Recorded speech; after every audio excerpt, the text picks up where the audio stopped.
Los verdugos, habiendo crucificado a nuestro Señor, ataron cuerdas a la parte superior de la cruz, pasándolas alrededor de un madero transversal fijado del lado opuesto, y con ellas alzaron la cruz, mientras otros la sostenían y otros empujaban el pie hasta el hoyo, en donde se hundió con todo su peso, y con un estremecimiento espantoso.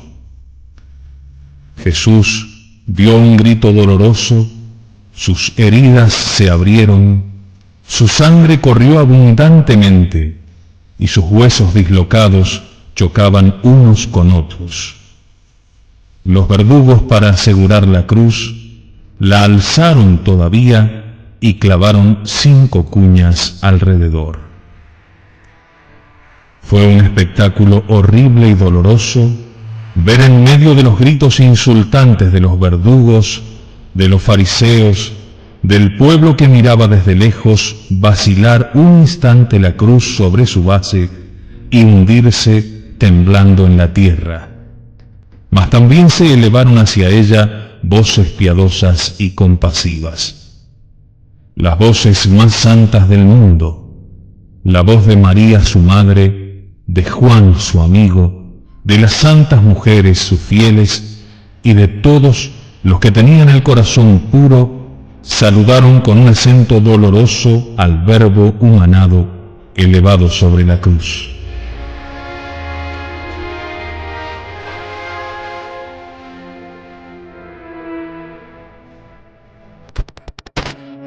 Sus manos vacilantes se elevaron para socorrerlo, pero cuando la cruz se hundió en el hoyo de la roca con gran ruido, hubo un momento de silencio solemne.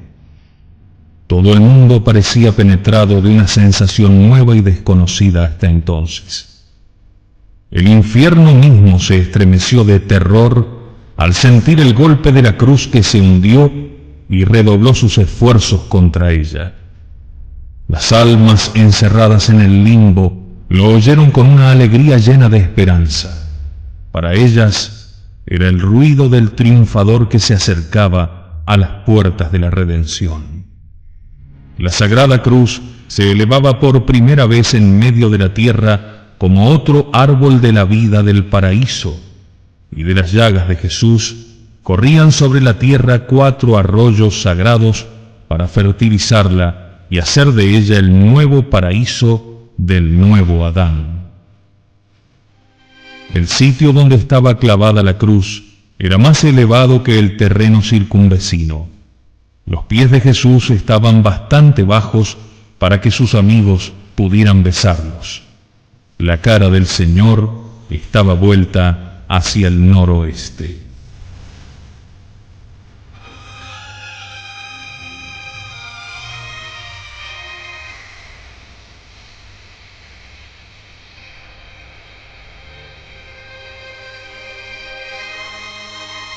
El golpe terrible de la cruz que se hundía en la tierra agitó violentamente la cabeza de Jesús, coronada de espinas, e hizo saltar una gran abundancia de sangre, así como de sus pies y manos. Los verdugos aplicaron escaleras a la cruz y cortaron las cuerdas con que habían atado al Salvador. La sangre cuya circulación había sido interceptada por la posición horizontal y la compresión de la soga, ahora corrió con ímpetu de las heridas. Y fue tal el padecimiento que inclinó la cabeza sobre el pecho y se quedó como muerto durante 7 minutos. Entonces hubo un rato de silencio. Los verdugos estaban ocupados en distribuirse los vestidos de Jesús. El sonido de las trompetas del templo se perdía en el aire y todos los circunstantes estaban desalentados de rabia o de dolor. Yo miraba a Jesús lleno de confusión y de espanto. Lo veía sin movimiento, casi sin vida, y hasta pensé en morirme. Mi corazón estaba lleno de amargura, de amor y de dolor. Mi cabeza estaba como perdida, mis pies y mis manos abrazando, mis venas, mis nervios, todos los miembros penetrados de dolores indecibles. Me hallaba en una oscuridad profunda donde no veía más que a nuestro Señor clavado en la cruz. Su rostro con la terrible corona y la sangre que llenaba sus ojos, su boca entreabierta, los cabellos y su barba caídos sobre el pecho, su cuerpo estaba todo desgarrado. Los hombros, los codos, los puños tendidos hasta ser dislocados. La sangre de sus manos corría por los brazos. Su pecho hinchado formaba por debajo una cavidad profunda. Sus piernas estaban dislocadas como los brazos.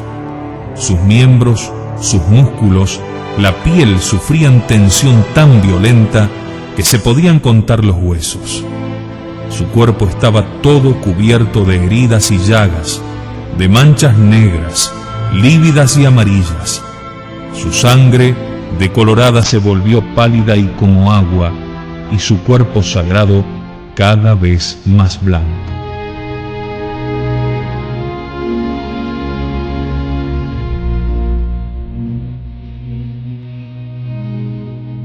Jesús tenía el pecho ancho. No era velludo como el de Juan Bautista, que estaba cubierto de un vello colorado.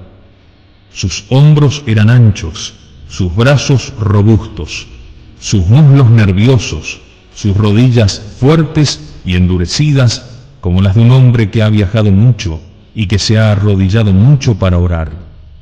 Sus piernas eran largas y las pantorrillas nerviosas. Sus pies eran de hermoso aspecto y reciamente formados. Sus manos eran bellas y los dedos largos y aguzados, y sin ser delicadas, no se parecían a las de un hombre que las emplea en trabajos penosos. Su cuello no era corto, sino robusto y nervudo. Su cabeza de hermosa proporción, la frente alta y ancha. Su cara formaba un óvalo muy puro. Sus cabellos de un color de cobre oscuro no eran muy espesos. Estaban naturalmente separados en lo alto de la frente y caían sobre sus hombros. Su barba no era larga y acababa en punta. Ahora sus cabellos estaban arrancados y llenos de sangre. El cuerpo era toda una llaga. Todos sus miembros estaban quebrantados. Entre las cruces de los ladrones y la de Jesús había bastante espacio para que un hombre a caballo pudiese pasar. Estaban puestas un poco más abajo. Los ladrones sobre sus cruces presentaban un horrible espectáculo, sobre todo el de la izquierda, que tenía siempre en la boca injurias e imprecaciones. Las cuerdas con que estaban atados los hacían sufrir mucho. Su cara era lívida, sus ojos enrojecidos se les saltaban de sus órbitas.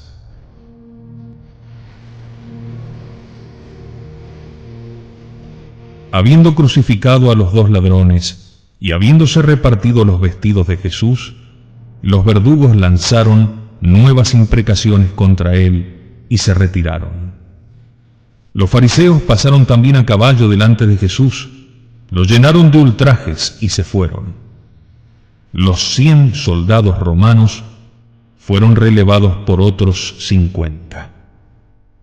Estos los mandaba Abenadar, árabe de nacimiento, bautizado después con el nombre de Ctesifón.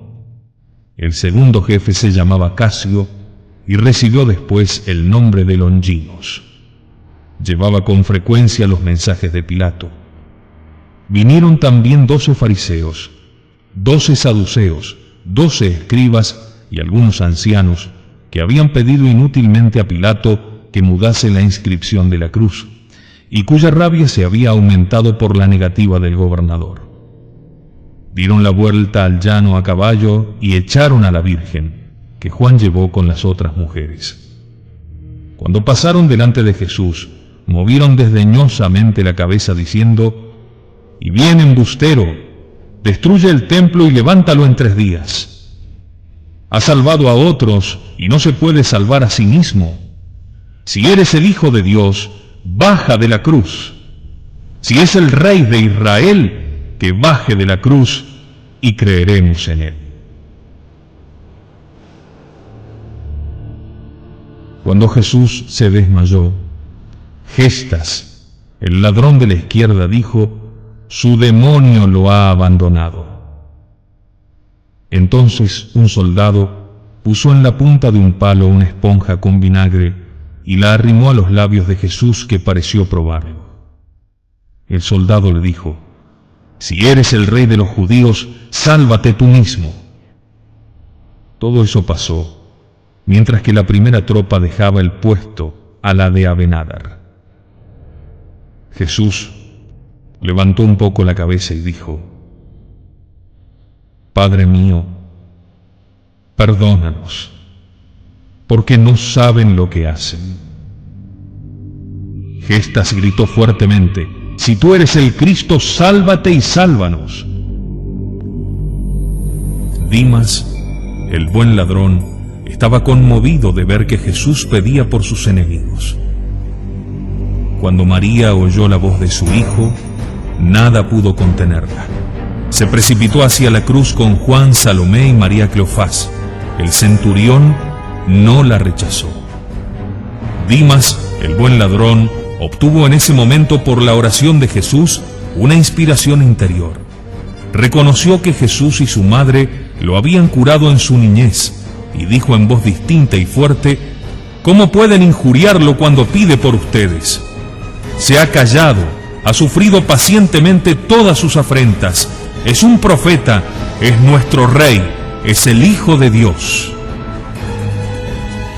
Al oír esta reprensión de la boca de un miserable asesino sobre la cruz, se alzó un gran tumulto en medio de los circunstantes. Tomaron piedras para tirárselas, pero el centurión no lo permitió. Mientras tanto, la Virgen Santísima se sintió fortificada con la oración de Jesús, y Dimas dijo a su compañero que continuaba injuriando a Jesús: «¿No tenéis temor de Dios, tú que estás condenado al mismo suplicio? Nosotros lo merecemos justamente, recibimos el castigo de nuestros crímenes, pero éste no ha hecho ningún mal. Piensa en la última hora y conviértete». Estaba iluminado y tocado en el alma. Confesó sus culpas a Jesús diciendo: «Señor, si me condenas será con justicia, pero ten misericordia de mí». Jesús le dijo: «Tú sentirás mi misericordia». Dimas recibió en un cuarto de hora la gracia de un profundo arrepentimiento. Cuando Pilato pronunció la sentencia, cayó un poco de granizo. Más tarde el cielo se aclaró hasta las 12, en que vino una niebla colorada que oscureció al sol. A la hora sexta, según el modo de contar de los judíos, que corresponde a las 12:30, hubo un eclipse milagroso del sol. Yo vi cómo sucedió, mas no lo tengo bien presente y no encuentro palabras para expresarlo. Enseguida me hallé en Jerusalén y vi otra vez la luna aparecer llena y pálida sobre el huerto de los olivos. Vino del oriente con gran rapidez y se puso delante del sol oscurecido con la niebla. El disco de este cuerpo era de un amarillo oscuro y estaba rodeado de un círculo de fuego semejante a un anillo de hierro hecho brasa. El cielo se oscureció y las estrellas aparecieron, despidiendo una luz ensangrentada. Un terror general se apoderó de los hombres y de los animales. Los que injuriaban a Jesús bajaron la voz. Muchas personas entonces se daban golpes de pecho diciendo: «Que su sangre caiga sobre sus verdugos». Muchos, de cerca y de lejos, se arrodillaron pidiendo perdón, y Jesús, en medio de sus dolores, volvió los ojos hacia ellos. Como las tinieblas aumentaban y la cruz estaba abandonada de todos, excepto de María y de los más caros amigos del Salvador, Dimas levantó la cabeza hacia Jesús y con humilde esperanza le dijo: «Señor, acuérdate de mí cuando estés en tu reino». Jesús le respondió: «En verdad te lo digo, hoy estarás conmigo en el paraíso».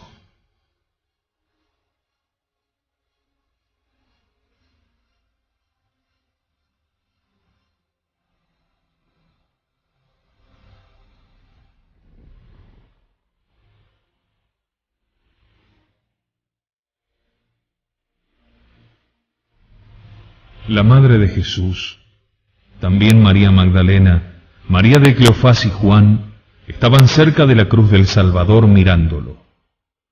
La Virgen Santísima pedía interiormente que Jesús la dejara morir con él. El Salvador la miraba con ternura inefable y volviendo los ojos hacia Juan, le dijo a María: «Mujer, este es tu hijo». Después le dijo a Juan: «Esta es tu madre». Juan besó respetuosamente el pie de la cruz del Redentor moribundo y a la madre de Jesús, que era ya la suya. La Virgen Santísima se sintió tan acabada de dolor al oír estas últimas disposiciones de su hijo, que cayó sin conocimiento en los brazos de las santas mujeres que la llevaron a una cierta distancia.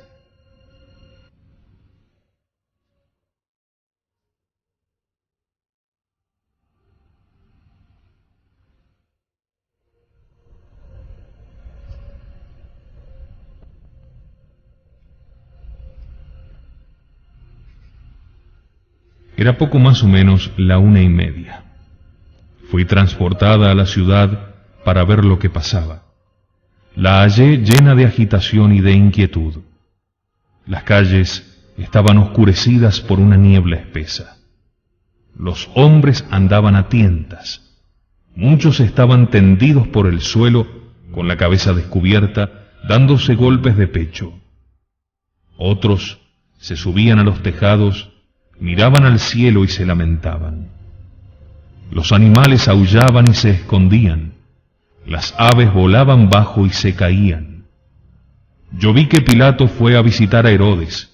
Estaban ambos muy agitados y miraban al cielo desde la azotea misma, donde por la mañana Herodes había visto a Jesús entregado a los ultrajes del pueblo. Esto no es natural, se decían entre sí. Seguramente se han excedido contra Jesús. Después los vi ir al palacio atravesando la plaza. Andaban deprisa e iban rodeados de soldados. Pilato no volvió los ojos del lado del Gábata, donde habían condenado a Jesús. La plaza estaba sola. Algunas personas entraban corriendo en sus casas, otras lo hacían llorando. Se veía formarse grupos. Pilato mandó venir a su palacio a los judíos más ancianos y les preguntó qué significaban aquellas tinieblas. Les dijo que él las miraba como un signo espantoso, que su Dios estaba irritado contra ellos porque habían perseguido de muerte al Galileo, que era ciertamente su profeta y su rey, que él se había lavado las manos, que era inocente de esa muerte, mas ellos persistieron en su endurecimiento atribuyendo todo lo que pasaba a causas que no tenían nada de sobrenatural y no se convirtieron. Sin embargo, mucha gente se convirtió, y también los soldados que en el prendimiento de Jesús, en el huerto de los Olivos, habían caído al suelo y se habían levantado.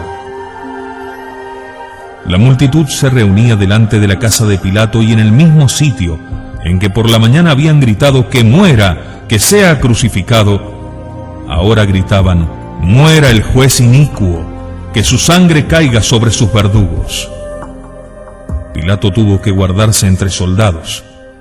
Ese miserable sin alma echaba la culpa a los judíos diciendo que no tenía ninguna parte en ellos, que Jesús era profeta de ellos y no suyo, que ellos habían querido su muerte. El terror y la angustia llegaban a su colmo en el templo. Se ocupaban en la inmolación del Cordero Pascual, cuando de pronto anocheció. La agitación y el terror los hacían dar gritos dolorosos. Los príncipes de los sacerdotes se esforzaron en mantener el orden y la tranquilidad. Encendieron todas las lámparas, pero el desorden aumentaba cada vez más. Vi a Anás aterrorizado correr de un rincón a otro para esconderse. Cuando me encaminé para salir de la ciudad, las rejas de las ventanas temblaban, pero sin embargo no había tormenta. La lobreguez aumentaba. Sobre el Gólgota las tinieblas producían una terrible impresión. Al principio los gritos, las imprecaciones, la actividad de los hombres ocupados en levantar las cruces, los lamentos de los dos ladrones, los insultos de los fariseos a caballo, las idas y venidas de los soldados, la marcha tumultuosa de los verdugos habían disminuido su efecto. Después vinieron los reproches del buen ladrón a los fariseos y su rabia contra él. Pero conforme las tinieblas aumentaban, los circunstantes estaban más pensativos y se alejaban más de la cruz. Entonces fue cuando Jesús recomendó su madre a Juan y María fue llevada desmayada a alguna distancia. Hubo un instante de silencio solemne. El pueblo se asustaba de la oscuridad. La mayor parte de él miraba a los cielos.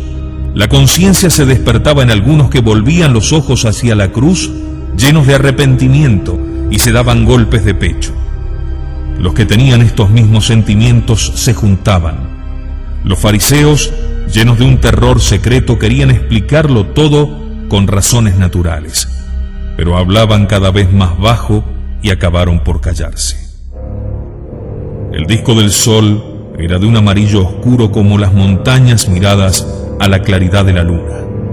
Estaba rodeado de un círculo encarnado. Las estrellas se veían y daban una luz ensangrentada. Las aves caían sobre el Calvario y en las viñas circunvecinas. Los animales aullaban y temblaban. Los caballos y los asnos pertenecientes a los fariseos se apretaban unos contra otros y metían la cabeza entre las piernas. La niebla lo cubría todo. En tanto la tranquilidad reinaba alrededor de la cruz, de donde todo el mundo se había alejado. El Salvador estaba absorto en el sentimiento de su profundo abandono. Volviéndose a su Padre Celestial, le pedía con amor por sus enemigos. Oraba, como en toda su pasión, repitiendo pasajes de los salmos que se cumplían en él. Vi ángeles a su alrededor. Cuando la oscuridad se aumentó y la inquietud, agitando las conciencias, extendió sobre el pueblo un profundo silencio. Vi a Jesús solo y sin consuelo. Sufría todo lo que sufre un hombre afligido, lleno de angustias, abandonado de todo amparo divino y humano. Cuando la fe, la esperanza y la caridad solas, privadas de toda luz y de toda asistencia sensible en el desierto de la tentación, viven aisladas en medio de un padecimiento infinito. Este dolor no se puede expresar. Entonces fue cuando Jesús nos alcanzó la fuerza de resistir a los mayores terrores del abandono. Cuando todas las afecciones que nos unen a este mundo y a esta vida terrestre se rompen y que al mismo tiempo el sentimiento de la otra vida se oscurece y se apaga. Nosotros no podemos salir victoriosos de esta prueba sino uniendo nuestro abandono a los méritos del suyo sobre la cruz. Jesús ofreció por nosotros su miseria, su pobreza, sus padecimientos y soledad. Por eso el hombre unido a Jesús en el seno de la Iglesia no debe desesperar en la hora suprema, cuando todo se oscurece, cuando toda luz y toda consolación desaparecen. Ya no tenemos que bajar solos y sin protección en ese desierto de la noche interior.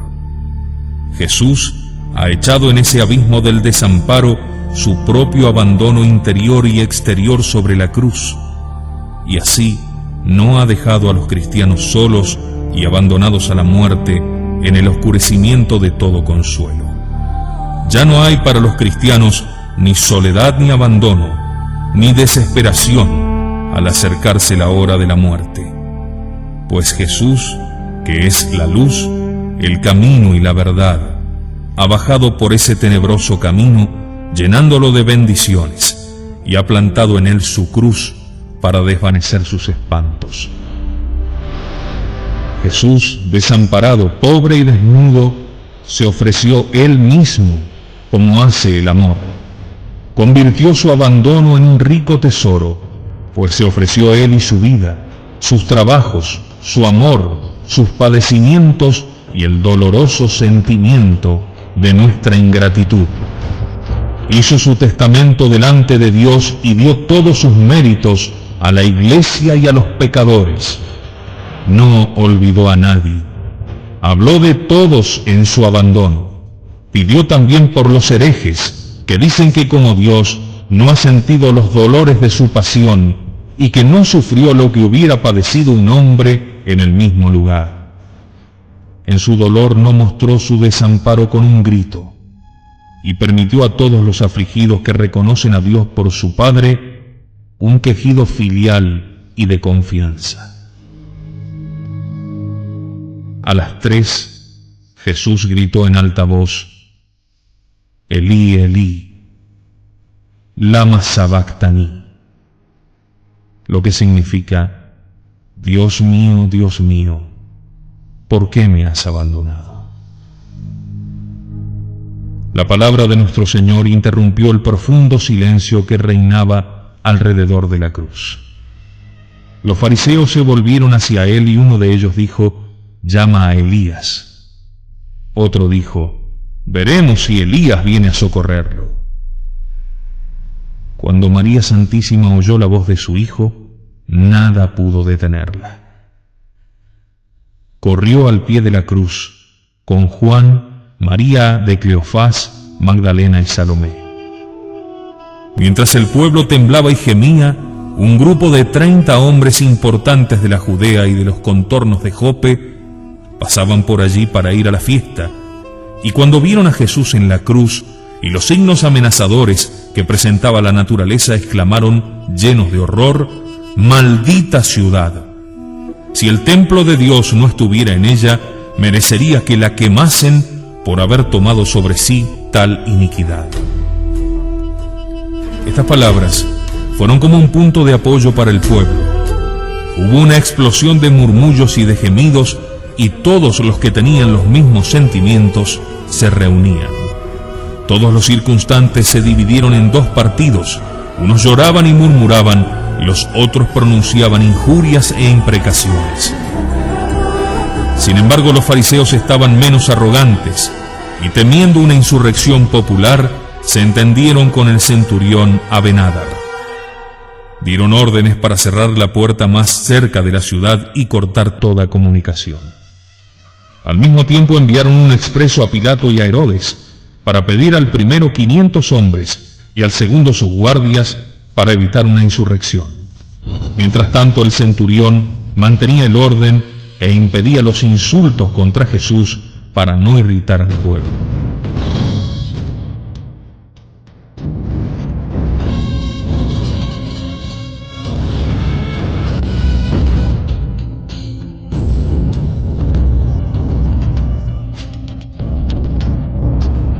Poco después de las 3, la luz volvió un poco, y la luna comenzó a alejarse del sol. El sol apareció despojado de sus rayos y envuelto en vapores rojizos. Poco a poco comenzó a brillar y las estrellas desaparecieron. Sin embargo, el cielo estaba oscuro todavía. Los enemigos de Jesús recobraban su arrogancia conforme volvía la luz. Entonces fue cuando dijeron: llama a Elías.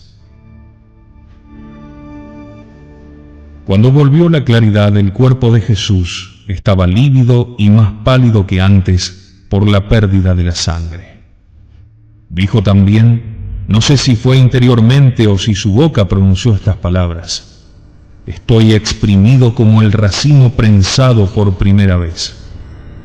Debo dar toda mi sangre hasta que el agua venga, pero no se hará más vino de ese en este sitio.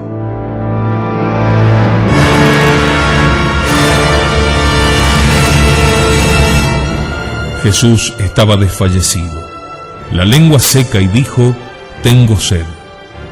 Y como sus amigos lo miraban tristemente, agregó: ¿no podrían darme una gota de agua? Dando a entender que durante las tinieblas no se lo hubieran impedido. Juan respondió: oh Señor, lo hemos olvidado. Jesús añadió otras palabras cuyo sentido era este: mis parientes también debían olvidarme y no darme de beber, a fin de que lo que está escrito se cumpla. Este olvido le había sido muy doloroso. Sus amigos entonces ofrecieron dinero a los soldados para darle un poco de agua y no lo hicieron. Pero uno de ellos mojó una esponja en vinagre y la roció de hiel, la puso en la punta de su lanza y la presentó a la boca del Señor. No me acuerdo cuáles fueron las palabras que pronunció el Señor, solo recuerdo que dijo: cuando mi voz no se oiga más, la boca de los muertos hablará. Entonces algunos gritaron: ¡blasfema todavía! Pero el centurión les ordenó quedarse quietos. La hora del Señor había llegado. Luchó contra la muerte y un sudor frío cubrió sus miembros. Juan estaba al pie de la cruz y limpiaba los pies de Jesús con su sudario. Magdalena, partida de dolor, se apoyaba detrás de la cruz. La Virgen Santísima estaba de pie entre Jesús y el buen ladrón, sostenida por Salomé y María de Cleofás, y veía morir a su hijo. Entonces Jesús dijo: todo está consumado. Después alzó la cabeza y gritó en alta voz: Padre mío, en tus manos encomiendo mi espíritu.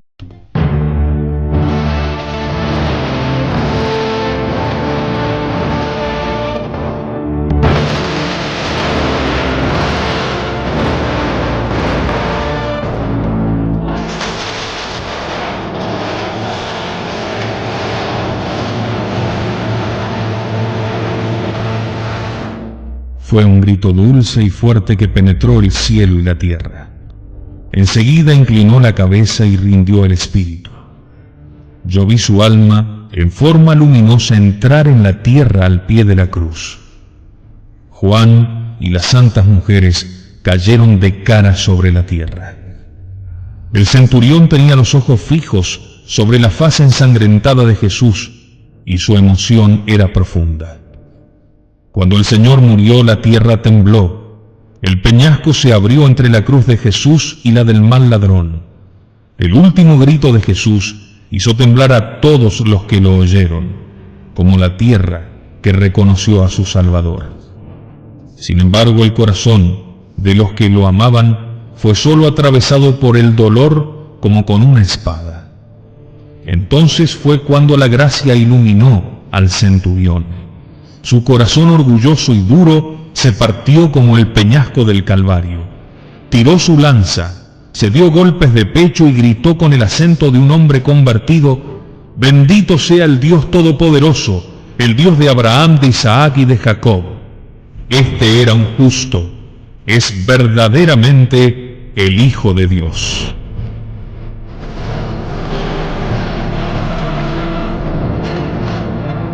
Muchos soldados, pasmados al oír las palabras de su jefe, hicieron lo mismo que él. Abenadar, hecho un hombre nuevo, habiendo rendido el homenaje al Hijo de Dios, no quiso estar más al servicio de sus enemigos.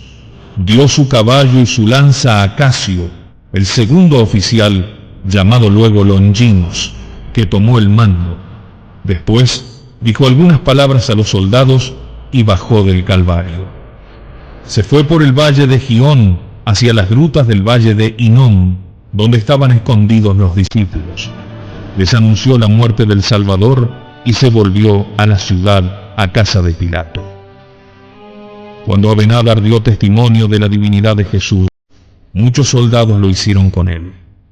Cierto número de los que estaban presentes y en algunos fariseos de los que habían venido últimamente se habían convertido.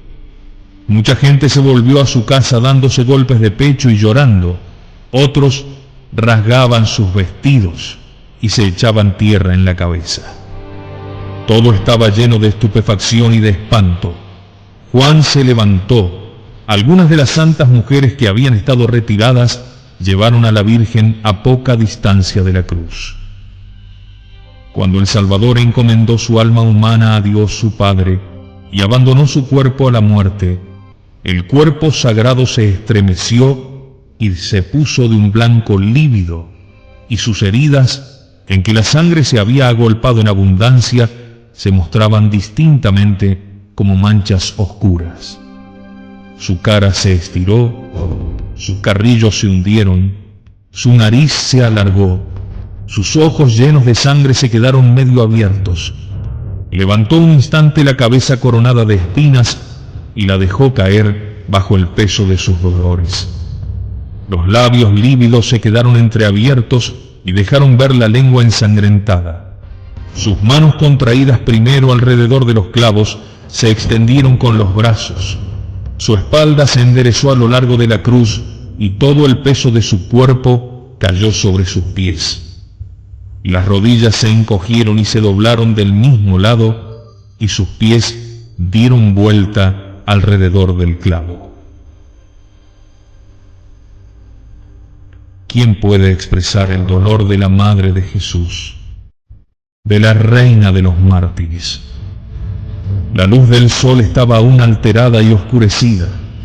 El aire sofocaba durante el temblor de tierra, pero enseguida refrescó sensiblemente. Era un poco más de las 3 cuando Jesús dio el último suspiro. Cuando pasó el terremoto, algunos fariseos recobraron su audacia. Se acercaron a la abertura del peñasco del Calvario, tiraron piedras y quisieron medir su profundidad con cuerdas. No pudiendo hallar el fondo, se volvieron pensativos. Advirtieron con inquietud los gemidos del pueblo y se fueron del Calvario.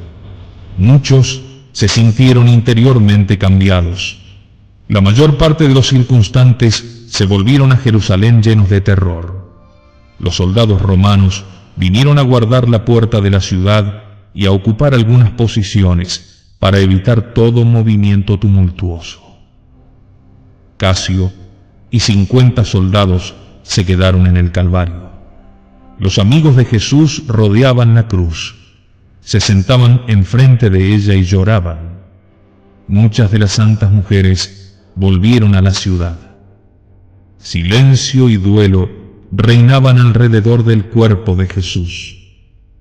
Se veía a lo lejos en el valle y sobre las alturas opuestas aparecer acá y allá algunos discípulos que miraban hacia la cruz con una intensa curiosidad y desaparecían si veían que alguien se acercaba a ellos.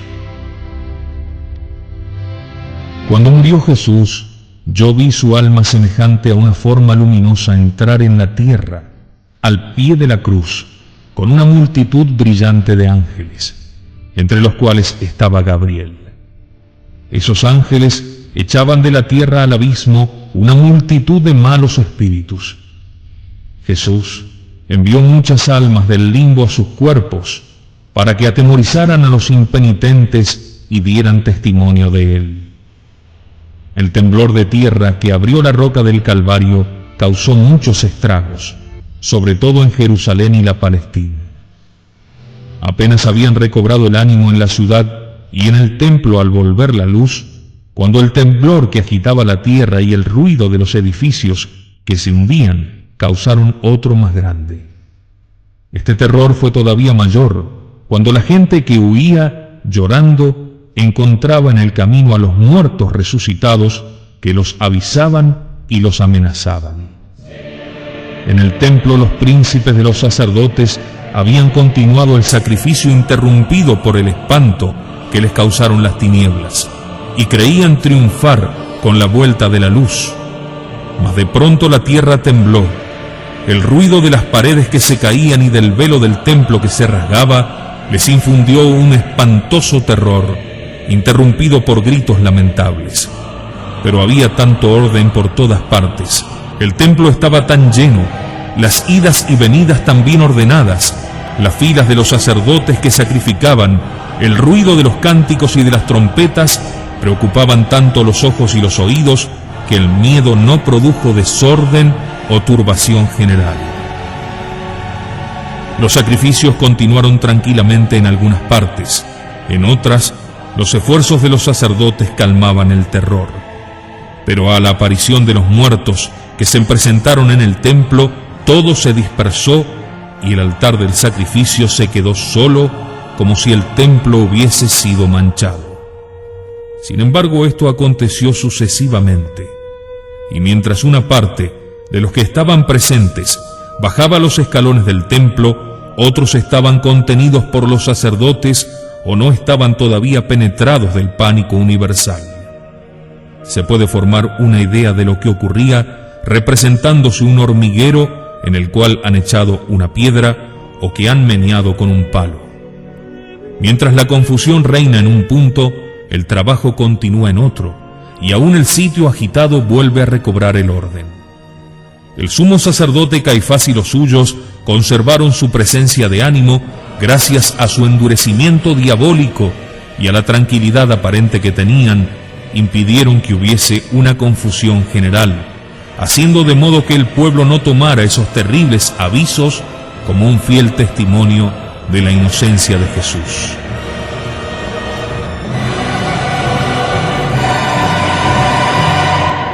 He aquí los hechos particulares de que me acuerdo.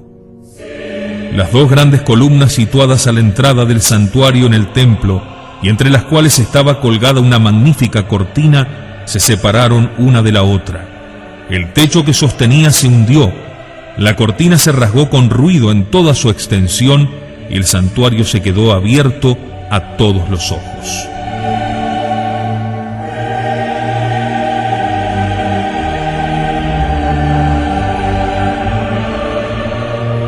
Se vio aparecer en el santuario al sumo sacerdote Zacarías, muerto entre el templo y el altar.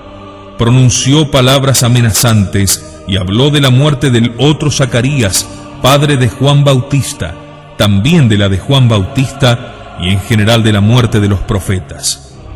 Dos hijos del piadoso sumo sacerdote y Simón el justo se presentaron cerca del gran púlpito y hablaron también de la muerte de los profetas y del sacrificio que iba a cesar. Jeremías se apareció cerca del altar y proclamó con voz amenazante el fin del antiguo sacrificio y el principio del nuevo.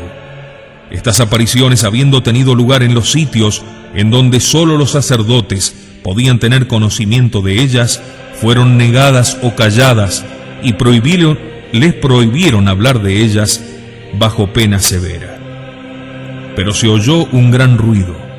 Las puertas del santuario se abrieron y una voz gritó: «¡Salgamos de aquí!». Entonces vi alejarse a los ángeles.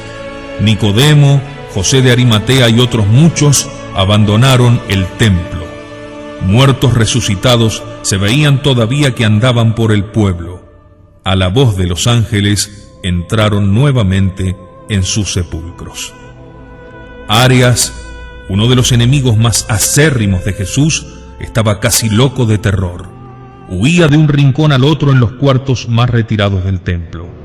Caifás quiso animarlo, pero fue en vano. La aparición de los muertos lo había consternado.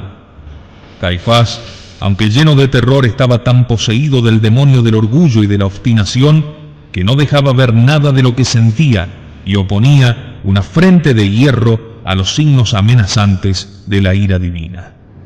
No pudiendo, a pesar de sus esfuerzos, hacer continuar las ceremonias, dio orden de no revelar todos los prodigios y todas las apariciones que el pueblo no había visto.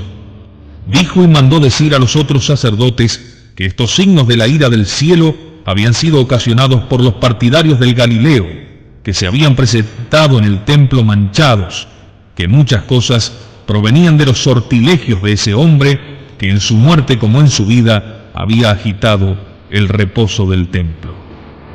Mientras todo esto pasaba en el templo, el mismo espanto reinaba en muchos sitios de Jerusalén. Un poco después de las 3, muchos sepulcros se hundieron, sobre todo en los jardines situados al noroeste. En ellos vi muertos amortajados, en algunos no había más que restos de vestidos y de huesos. Los escalones del tribunal de Caifás, donde Jesús había sido ultrajado, y una parte del hogar donde Pedro había negado 3 veces a su maestro, se hundieron. Se vio aparecer al sumo sacerdote Simón el justo, abuelo de Simeón, que había profetizado en la presentación de Jesús al templo. Pronunció palabras terribles contra la sentencia inicua dada en aquel sitio. Muchos miembros del Sanedrín se habían juntado. Los criados que la víspera habían hecho entrar a Pedro y a Juan se convirtieron y se fueron con los discípulos. Cerca del palacio de Pilato la piedra se partió en el sitio donde Jesús fue presentado al pueblo. Todo el edificio se resintió y el patio del tribunal vecino se hundió en el paraje donde los inocentes degollados por Herodes fueron enterrados. En muchas partes las murallas de la ciudad se derribaron, sin embargo, ningún edificio se destruyó enteramente. El supersticioso Pilato estaba lleno de terror e incapaz de dar ninguna orden. Su palacio se movía, el suelo temblaba debajo de sus pies y él corría de una habitación a otra. Los muertos se aparecían en el patio interior y le reprochaban su inicuo juicio.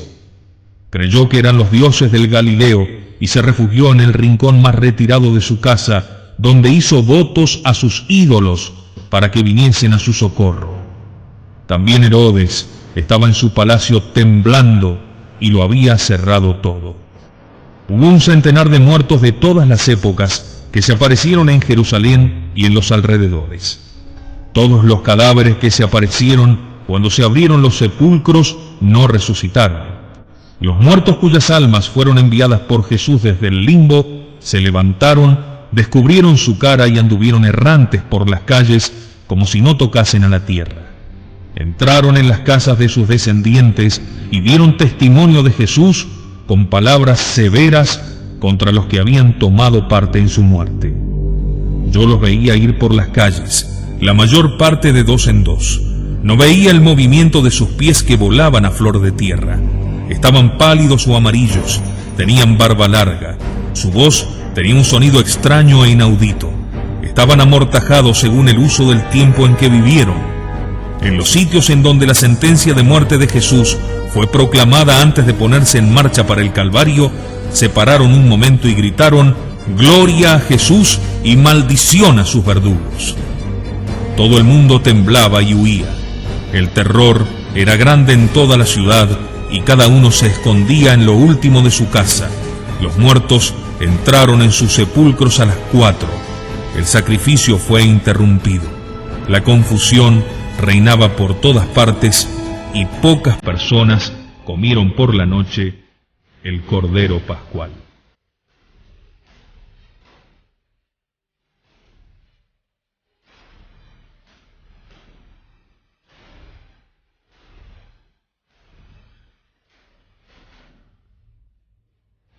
Visión de Ana Catalina M.